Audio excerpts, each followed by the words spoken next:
السلام علیکم ورحمۃ اللہ وبرکاتہ۔ جماعت نوم، مضمون اردو، عنوان پنڈت برج نارائن چگوست۔ پنڈت برج نارائن چگوست کی یہ نظم کشمیر آج ہم انشاءاللہ پڑھیں گے۔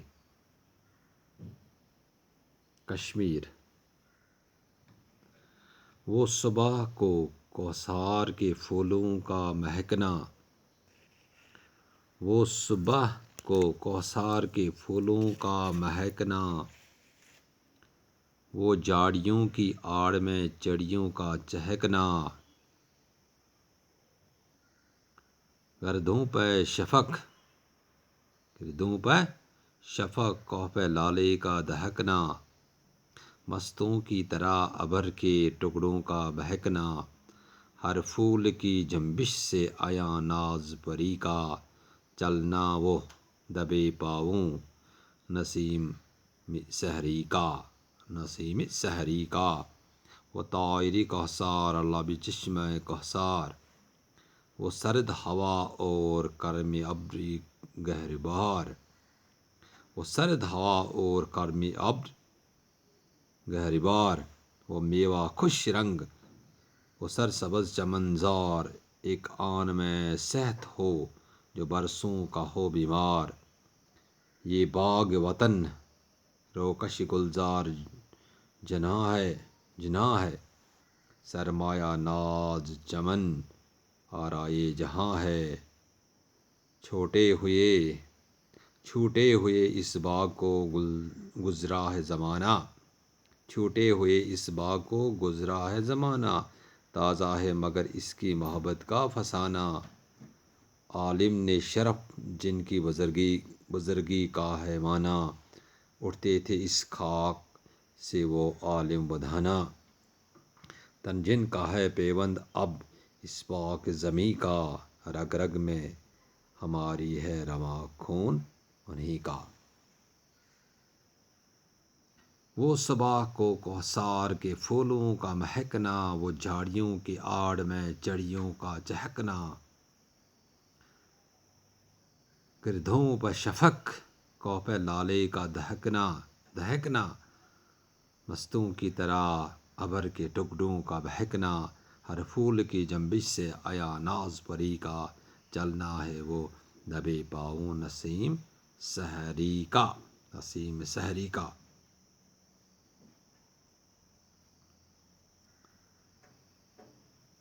اس نظم میں شاعر کشمیر کی خوبصورتی کی تعریف کرتے ہوئے فرماتے ہیں، یعنی کہ شاعر اس نظم میں اپنے اس وطن کشمیر کی خوبصورتی کی تعریف کرتے ہوئے فرماتے ہیں کہ صبح کے وقت پہاڑوں پر پھولوں کی خوشبو کا بکھرنا، وہ صبح کو کوثر کے پھولوں کا مہکنا، کہ صبح کے وقت پہاڑوں پر پھولوں کی خوشبو کا بکھرنا، آسمان پر صبح کی لالی کا پھیلنا،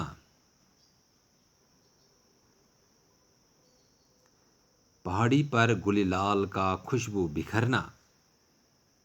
جھاڑیوں کی پناہ لے کر چڑیوں کا گیت گانا، اور آسمان پر بادلوں کے ٹکڑوں کا مہکشوں کی طرح جھومنا،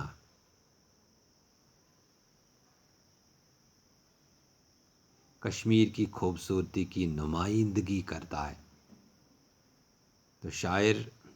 منظر کشی کرتے ہوئے، یعنی کشمیر کی منظر کشی کرتے ہوئے فرماتے ہیں کہ ہر پھول جب دھیمی دھیمی ہوا سے ہلتا ہے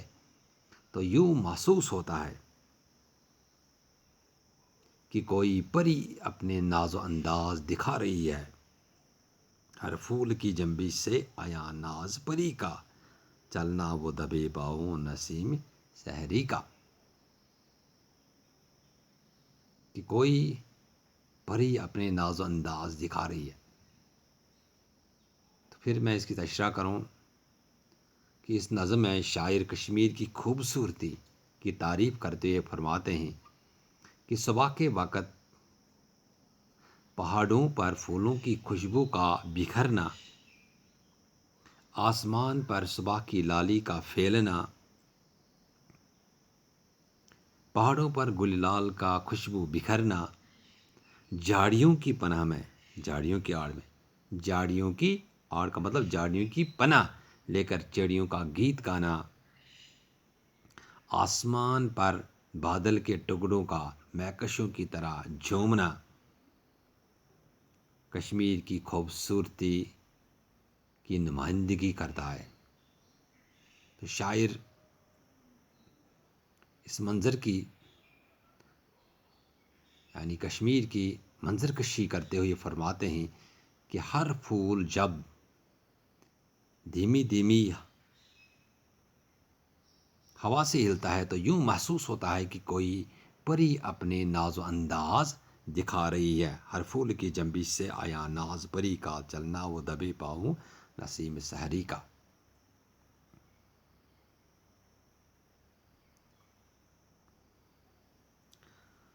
تو دوسرا اس کا بند جو ہے،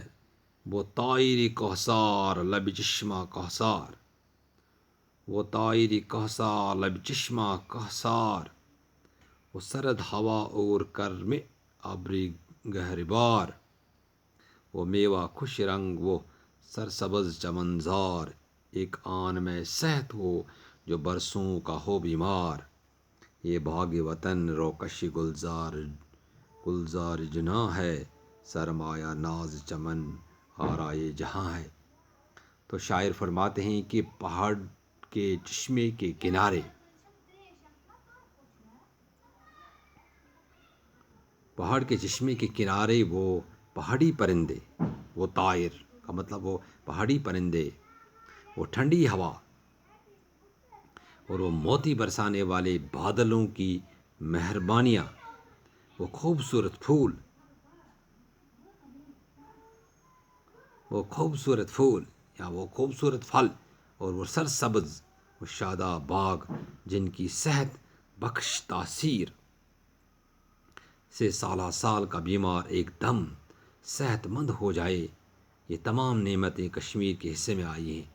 کشمیر ایک ایسے خوبصورت باغ کی مانند ہے جو بقول شاعر جنت کے باغ کو بھی شرمندہ کر دیتا ہے۔ خدا بھی اس چمن کو بنا کر اس پر فخر کرتا ہے۔ یہ باغ وطن روکش گلزار جناں، سرمایہ ناز چمن آرائے جہاں۔ تو شاعر فرماتے ہیں کہ پہاڑ کے چشمے کے کنارے وہ پہاڑی پرندے، وہ ٹھنڈی ہوا اور وہ موتی برسانے والے بادلوں کی مہربانیاں، وہ خوبصورت پھل، وہ سرسبز و شاداب باغ جن کے صحت بخش تاثیر سے سالہ سال کا بیمار ایک دم صحت مند ہو جاتا ہے، ہو جائے، صحیح سلامت ہو جائے۔ یہ تمام نعمتیں کشمیر کے حصے میں آئی ہیں۔ کشمیر ایک ایسے خوبصورت باغ کی مانند ہے، ایک ایسے خوبصورت باغ کی طرح ہے جو بقول شاعر جنت کے باغ کو بھی شرمندہ کر دیتا ہے۔ خدا بھی اس چمن کو بنا کر اس پر ناز کرتا ہے، فخر کرتا ہے۔ یہ گہربار، گہربار کا مطلب موتی برسانے والا، یہاں بارش کے قطروں کو موتی سے تشبیہ دی گئی ہے۔ روکش گلزار، روکشی گلزار جناں کا مطلب جنت کے باغ کو شرمندہ کرنے والا۔ یہ باغ وطن یعنی یہ کشمیر جو ہے یہ جنت کے باغ کو بھی شرمندہ کرتا ہوگا۔ اس کا مطلب کشمیر جو ہے یہ بہت خوبصورت ہے، اللہ نے اسے بڑے ناز انداز سے بڑی خوبصورتی سے بنایا ہے۔ روکش گلزار جناں جنت کے باغ کو شرمندہ کرنے والا، سرمایہ مطلب دولت، چمن آرائی جہاں کو دنیا کے باغ کو آراستہ کرنے والا، مراد ہے خدا کی بزرگی۔ چمن آرائی جہاں کا مطلب دنیا کے باغ کو آراستہ کرنے والا، یعنی مراد ہے خدا کی بزرگی، اللہ کا وجر۔